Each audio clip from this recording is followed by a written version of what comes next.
7가지 치명적인 죄의 네 번째는 나태의 죄입니다. 나태의 죄는 무엇보다도 게으름으로 나타납니다. 육체적인 게으름입니다. 게으름은 그 이면에 무서운 죄가 숨어 있는 것이죠.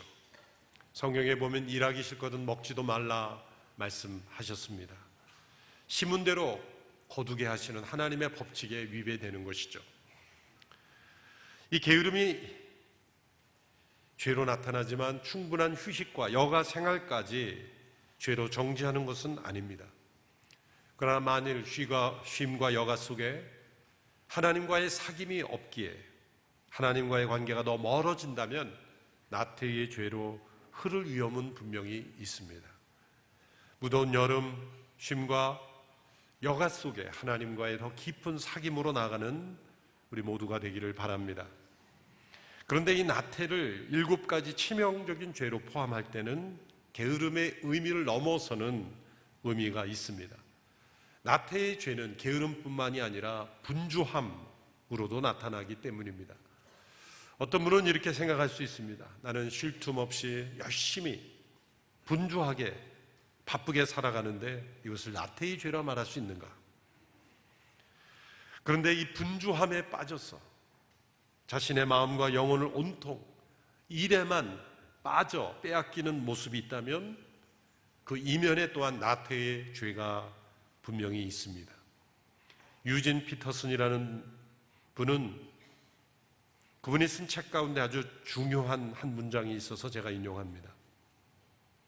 분주함은 헌신이 아닌 배신의 표시다. 분주함이 헌신의 표시가 아니라 배신이라는 거죠. 하나님께 대한 배신, 하나님께 대한 헌신처럼 보이지만 도리어 배신의 표시일 수 있다. 2가지 이유 때문에 분주합니다. 첫 번째는 자만하기 때문에 분주합니다. 2번째는 나태하기 때문에 분주하다는 분석입니다. 예리한 분석이죠. 우리의 자만과 나태함이 오히려 많은 분주함을 일으킨다는 거죠. 자신이 모든 것을 하려고 할 때 분주해진 자만입니다. 또한 우리 안에 나태의 죄가 있기 때문에 분주합니다. 그렇다면 이 나태란 어떤 죄이기에 분주함조차 분주함으로도 나타나는 것일까? 단어를 몇 개 분석해 보면 나태라는 단어의 정반대는 근면, 성실이라는 단어가 아니겠습니까? 그런 단어의 영어는 diligence라는 한 단어를 뽑을 수가 있겠는데 그 단어의 뿌리가 되는 라틴어 단어의 뜻은 사랑하다라는 뜻입니다. 사랑하다. 근면하다, 성실하다라는 그 단어의 뜻에는 사랑으로부터 출발한다는 거죠. 또한 나태라는 의미의 또 다른 영어 단어가 있죠. 어세디어라는 단어. 이 단어와 연결되는 헬라어 단어를 추적해 보면 그것은 관심의 결핍, 사랑의 결핍이라고 해석이 될 수 있습니다. 이런 단어들의 의미를 추적해 보면 이 나태의 뿌리에는 참된 사랑과 관심에 대한 거부 혹은 결핍이다. 이렇게 정의를 내릴 수가 있는 것이죠. 사랑과 관심으로 마땅히 행해야 하는 것에 대한 거부 혹은 무관심, 결핍입니다. 하나님께 대한 사랑으로 마땅히 행해야 되는 것을 거부하는 것, 자신과 이웃에 대한 사랑으로 마땅히 관심을 가져야 되는 것에 대한 무관심, 그것이 결여된 것, 그것을 나태라고 말할 수가 있는 것이죠. 그러한 거부와 무관심이 때로는 게으름으로 나타나기도 하고 때로는 분주함으로 나타나는 거예요. 소극적으로는 육체적 게으름으로 나타나고 또한 분주히 많은 일을 하지만 진짜 사랑과 관심으로 행해져야 될 것들은 하지 않는다면 그 분주함 또한 나태의 죄의 표현이라는 거죠. 그래서 게으름과 분주함 모두가 나태한 영혼의 2가지 모습으로 나타나는 것입니다. 오늘 본문에서 예수님께서 나태한 영혼의 죄를 책망하시는, 경고하시는 비유를 주십니다. 달란트 비유로 알려진 많은 분들이 이미 아시는 내용입니다. 5달란트, 2달란트, 1달란트 각기 받은 종이 어떤 평가를 받았는지에 대한 내용이죠. 5달란트와 2달란트 받은 종은 각기 충성되게 일하여 5달란트와 2달란트를 남겼습니다. 그래서 착하고 충성된 종이라 칭찬을 받았습니다. 한 달란트 받은 종은 자신이 받은 달란트를 땅에 파묻어 놓았다가 주인에게 그대로 돌려주었습니다. 주인은 이 종을 악하고 게으른 종이라 그렇게 책망하며 그에게 주은 것을 10달란트 받은 종에게 주도록 하였다는 내용입니다. 이 말씀은 흔히 자신이 가진 능력, 그 능력을 최대한 활용해서 많은 것을 남기는 생산적인 인생이 되어야 한다라는 말씀으로 해석이 됩니다. 그렇게 적용할 수 있는 부분이 전혀 없는 것은 아닙니다. 열심히 일하여 자신에게 받은 재능, 자신에게 받은 인생의 가능성, 그런 잠재력을 활용하는 것이 하나님의 뜻이기 때문이죠. 그러나 이 말씀을 우리가 더 열심히 일하도록 분발하고 촉구하는 말씀으로만 해석되어서는 안 됩니다. 더 넓은 이 말씀의 문맥에서 더 중요한 메시지가 포함되어 있기 때문이죠. 앞서 제가 말씀드리는 그 교훈은 지극히 상식적이고 또 그러한 교훈으로 우리가 이 비유를 받아들일 부분이 있다는 것을 전제로 오늘 예수님께서 말씀하신 비유의 보다 근본적인 목적을 생각해 보고자 합니다. 왜냐하면 마태복음 25장 전체가 하나님의 나라가 온전히 임할 종말의 때를 우리가 어떻게 준비할 것이에 대한 맥락에서 예수님이 이 비유를 주셨기 때문입니다. 마태복음 25장에 나오는 말씀 전체가 언제 임할지 모르는 마지막 종말의 때를 우리가 어떻게 준비할 것인가에 대한 예수님의 교훈입니다. 그래서 이 비유, 앞서 나온 비유는 신랑이 언제 올지 모르는데 그 신랑을 맞을 준비를 제대로 하고 있는 신부에 관한 이야기이죠. 마지막 때를 깨어 준비하는 자세라는 맥락에서 이 달란트의 비유를 이해해야 합니다. 주인이 종들에게 각기 달란트를 맡겼다는 것은 어떤 의미입니까? 예수님께서 재림하실 때 우리의 삶이 하나님 앞에 결산되어야 할 텐데 모든 성도들에게 주신 선물, 영적 은사와 소명을 의미하는 것입니다. 오늘날 우리가 이해하는 이 달란트, 요즘에는 영어로 탤런트가 되어서 어떤 재능, 능력으로 이해가 됩니다만 원래는 화폐 단위였죠. 화폐 단위입니다. 근데 달란트라는 화폐 단위는 당시 사람들이 일상적으로 한 번도 사용되기 어려운, 상상하기 어려운 정도의 단위였습니다. 당시에 노동자들의 하루 품삯, 4인 가족 기준으로 한 하루 품삯을 데나리온이라고 그랬습니다. 하루에 한 데나리온을 받으면 정상적인 임금, 평균 임금, 최저임금이 아니라 평균 임금을 받은 것이라 이렇게 생각하면 됩니다. 근데 한 달란트는 6천 데나리온입니다. 6천 데나리온. 6천 데나리온 한다면 뭐 사람의 생애 기계는 다르겠지만 평균 한 20여 년 이상의 20년 동안을 쉬지 않고 일하는, 거기에 휴식의 날을 뺀다고 하면 20년이 훨씬 되겠죠. 더 되겠죠. 사실 한 사람이 일생 동안 가지기 어려운, 정상적인 노동의 대가로는 갖기 어려운 수치의 단위라는 거죠. 그러니까 2달란트는 12,000데나리온, 5달란트는 3만 데나리온. 그러니까 100년 이상의 수입. 그러니까 예수님께서 5달란트, 2달란트, 1달란트 그랬을 때는 1달란트든 2달란트든 5달란트든 간에 우리와 상관없는 돈이다, 그렇게 생각했을 거예요. 너무나 가치가 높아서 우리와 상관없는 정도의 그런 가치가 우리에게 선물로 주어졌다는 것, 이것은 무엇을 의미하는 것입니까? 우리가 이 땅에서 열심히 살아서 이윤을 극대화해야 된다는 교훈만을 주시기 위해서 이 맥락의 말씀을 주신 것은 분명히 아닙니다. 그것은 종말의 때를 살아가는 우리들이 장차 임할 하나님의 나라, 온전히 임할 하나님의 나라, 이 세상의 끝이 오고 영원한 하나님의 나라가 임할 그때를 어떻게 준비해야 될 것인가를 교훈해 주신 거죠.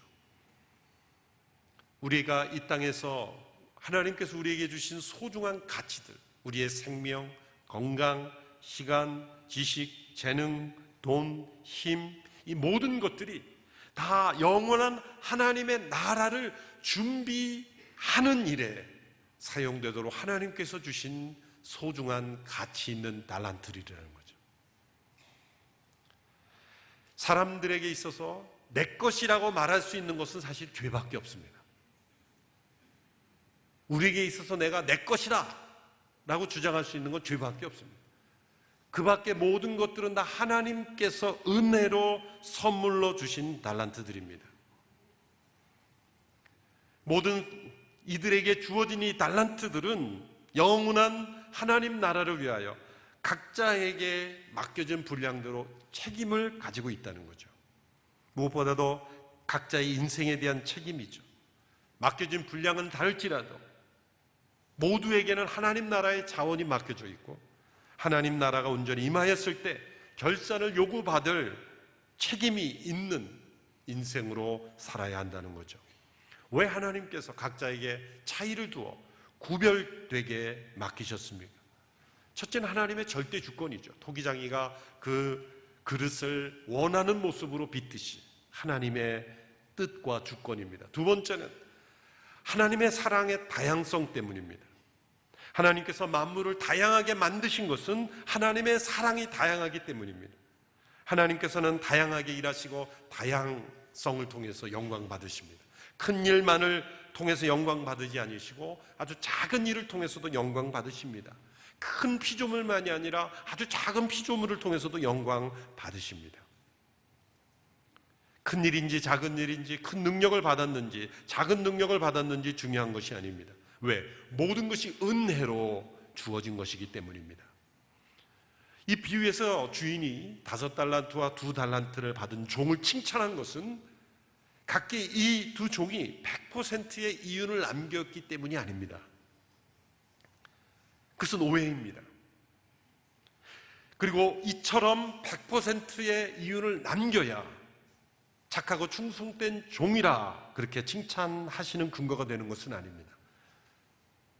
왜냐하면 이만큼의 이득을 남기지 못하는 사람이 대부분인데 그 모든 사람들은 하나님 예수님께서 정죄하시는 것이 아니기 때문이죠. 5달란트가 5달란트, 2달란트가 2달란트, 이 같은 단위의 수를 예수님이 사용하심을 우리에게 가르쳐 주시고자 하는 뜻은 무엇입니까? 우리가 받은 이 소명은 무엇입니까? 내가 받은 그 은혜, 내가 받은 그 사랑, 내가 받은 그 은사만큼은 다른 누군가에게 동일하게 전해줌으로써 그것이 남기는 인생이 된다는 거죠. 내가 받은 은혜가 동일한 은혜로 다른 이에게 전해진다면 그것이 남기는 인생이 아니겠습니까? 내가 받은 은혜가 5달란트의 은혜인데 5달란트가 나에게서 그친다면 남기는 인생이 아니라는 거죠. 또 다른 이에게 내가 받은 은혜가 그대로 그 은혜가 전해진다면 동일한 달란트가 전해지는 것입니다. 내가 듣고 나를 변화시킨 복음을 받은 그대로 그 복음이 전해진다면 동일한 달란트를 남긴 것입니다. 무엇을 남기는 인생이 될 것인가? 우리에게 이 값진 은혜를 주신 주인을 사랑한다면 우리는 무엇을 남길 것인가? 우리에게 주어진 소명은 바로 이것입니다. 내가 받은 그 은혜만큼은 다른 누군가에게 그 은혜가 전해지도록 하는 거예요. 내가 받은 은혜가 우리의 자녀들에게 동일하게 전해져야 되는 거예요. 많은 재산을 자녀들에게 물려줌으로 그 은혜를 준다는 것이 아니라 내가 받은 하나님을 깨닫는 은혜, 하나님을 사랑하는 은혜, 복음을 통해 나의 인생에 부여된 하나님의 사랑, 그것을 우리의 자녀들에게도 그리고 또 누군가에게도 동일하게 전해진다면 그것이 바로 동일한 달란트를 남기는 인생이 되는 거죠. 이것을 거부하는 것이 악하고 게으른 인생이 되는 거예요. 사회적인 비즈니스로 많은 이득을 남겨서 재생산하는 그것도 하나님 보실 때는 소중한 삶이에요. 열심히 일해서 많은 이윤을 얻는 것, 그것도 하나님은 귀중하게 보십니다. 그러나 거기에 멈춘다면 그것으로는 착하고 충성된 종이라 하나님께서 칭찬하시기 어렵습니다. 내가 받은 그 축복, 내가 받은 은혜, 내가 받은 그 사랑을 다른 누군가에게 동일한 만큼 전해줄 수 있다면 그것은 착하고 충성된 종이라 칭찬받을 만한 인생이 되는 거예요. 악하고 게으른 종이라 책망받은 한 달란트 받은 종의 문제는 무엇입니까? 이 종의 문제는 주인의 사랑을 받아들이지 않은 거예요. 주인이 왜 이 종들에게 그 값진 가치를 맡겼습니까? 그것은 이 종들을 이용해서 더 많은 이윤을 얻고자 함이 아닙니다.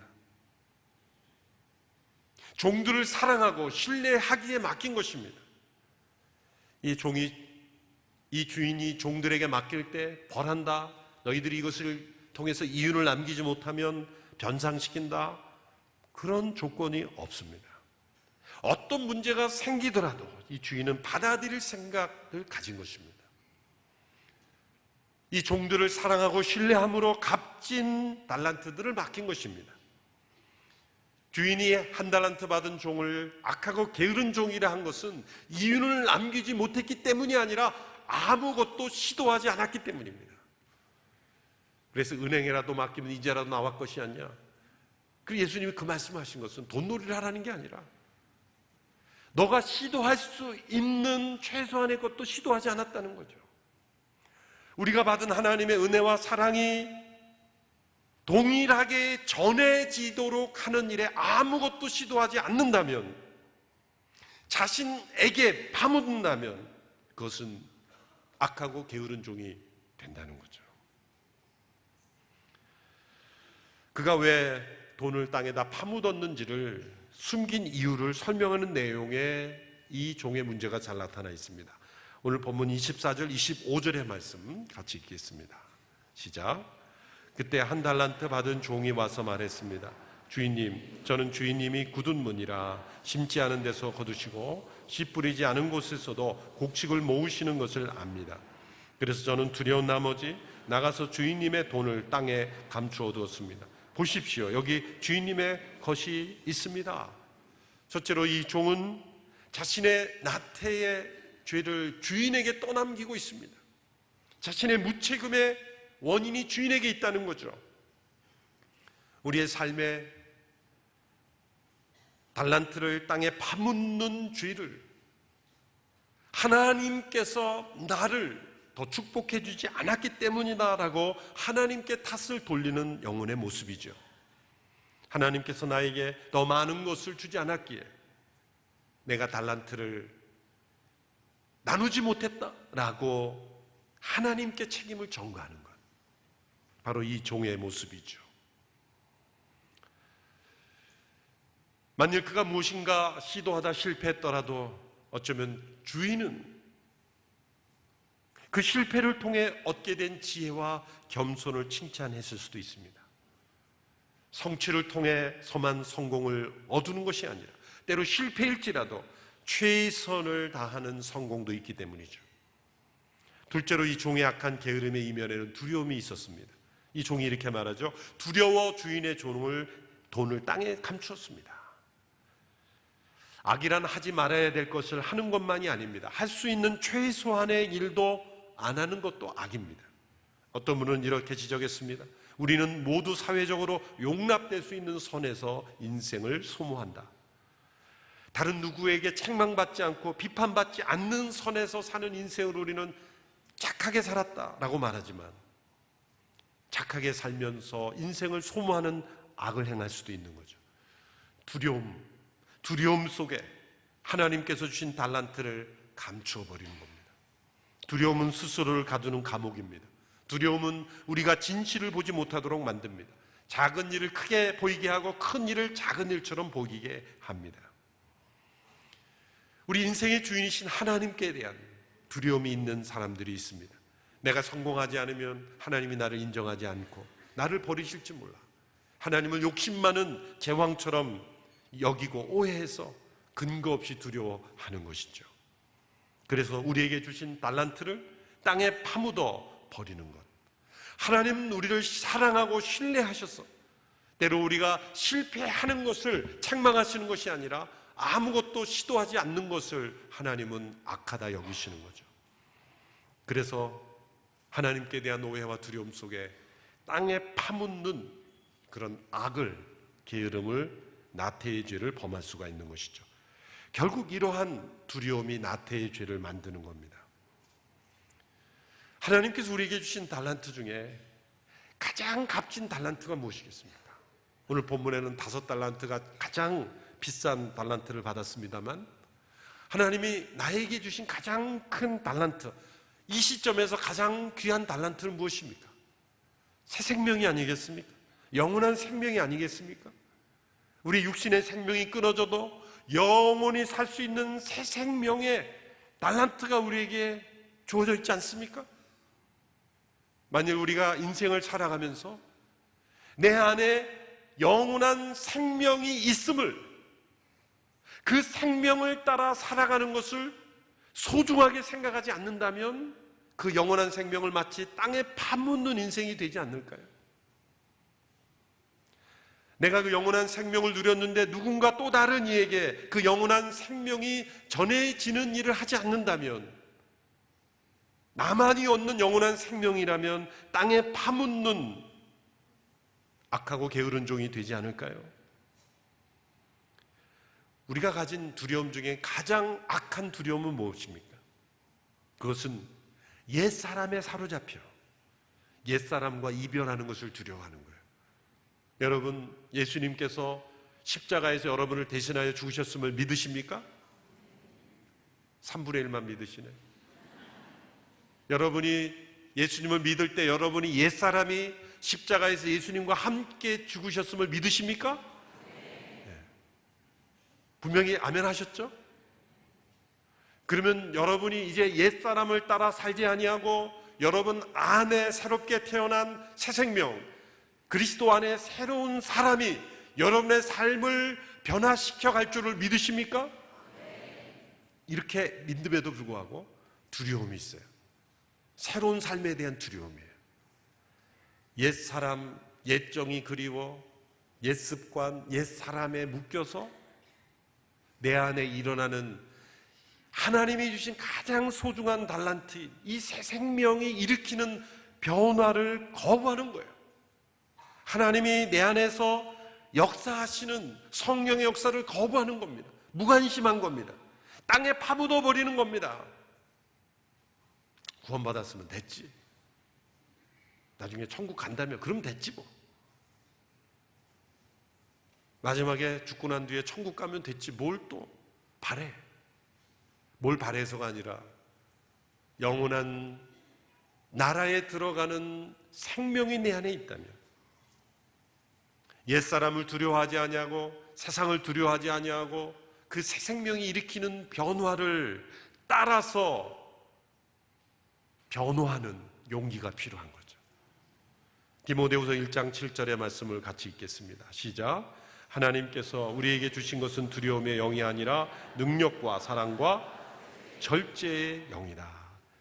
이 두려움은 나태함을 낳지만 믿음은 능력과 신실함과 충성을 낳는 것이죠. 나태의 본질은 무엇입니까? 아까 단어를 좀 분석해 보면서 나태의 본질은 사랑을 거부하는 것이고, 그리고 관심을 갖지 않는 무관심이요. 무엇에 대한 무관심이요? 무엇에 대한 거부입니까? 그것은 우리 안에 역사하시는 하나님의 사랑의 역사, 예수 그리스도를 통해 우리에게 새 생명을 주시면서 우리를 변화시키고자 하는, 그리고 우리를 통해 또 다른 영혼들에게 변화가 전염되어 가도록 역사하시는 하나님의 사랑의 역사를 거부하는 거예요. 두 개의 정의를 살펴보고 말씀을 맺고자 합니다. 미국 캘빈 대학의 철학과 교수인 레베카 드 영이라는 분이 나태를 분석하면서 이렇게 정의를 내렸습니다. 함께 읽어볼까요? 나태란, 시작. 나태란 그리스도 안에 있는 새로운 자아로의 변혁을 거부하는 죄악된 옛 자아이다. 나태란 죄악된 옛 자아입니다. 옛 자아는 끊임없이 거부합니다. 그리스도 안에 있는 새로운 자아, 하나님이 우리에게 주신 가장 소중한 달란트, 그것은 영원한 새 생명에 속한 새로운 자아의 변화를, 그 변혁을 거부하는 겁니다. 그게 나태입니다. 그것이 때로는 게으름으로 나타나기도 하고 때로는 분주히 세상의 일로 열심히 살아가는 것 같지만 사실은 나태한 거예요. 두 번째 또한 정의입니다. 나태의 정의 시작. 나태란 하나님의 사랑에 변화시키는 요구에 대한 저항에 의하여 특징 지어지는 악이다. 하나님의 사랑은 우리를 변화시키는 요구를 일으킵니다. 그것에 대하여 저항하는 것이죠. 결국 이 나태는 우리의 성화를 방해하는 것입니다. 우리가 거룩하게 변화돼 그리스도 안에 변화된 새 생명으로 변화되는 것을 거부하는 겁니다. 그것을 거부할 때 어떻게 됩니까? 내가 받은 은혜, 내가 받은 축복, 내가 받은 구원, 내가 받은 달란트는 땅에 파묻어 버리는 겁니다. 세상을 두려워하고 옛 육신을 두려워하여 변화를 두려워하여 변화된 삶의 모험에 도전하지 않고 파묻어 버리는 겁니다. 그것을 악하고 게으른 종이라 말하는 거예요. 세상에서는 이윤을 남길 수도 있고 재산을 남길 수도 있고 남기지 못할 수도 있습니다. 지식적으로 어떤 사회적으로 많은 것을 남길 수도 있고 남기지 못할 수도 있어요. 그러나 하나님께서 우리에게 주신 어떠한 삶이든지 간에 우리에게 주신 소중한 가치 없는 인생은 없습니다. 생명의 가치, 시간의 가치, 그리고 영원한 생명의 가치, 그것을 파묻지 말라는 거죠.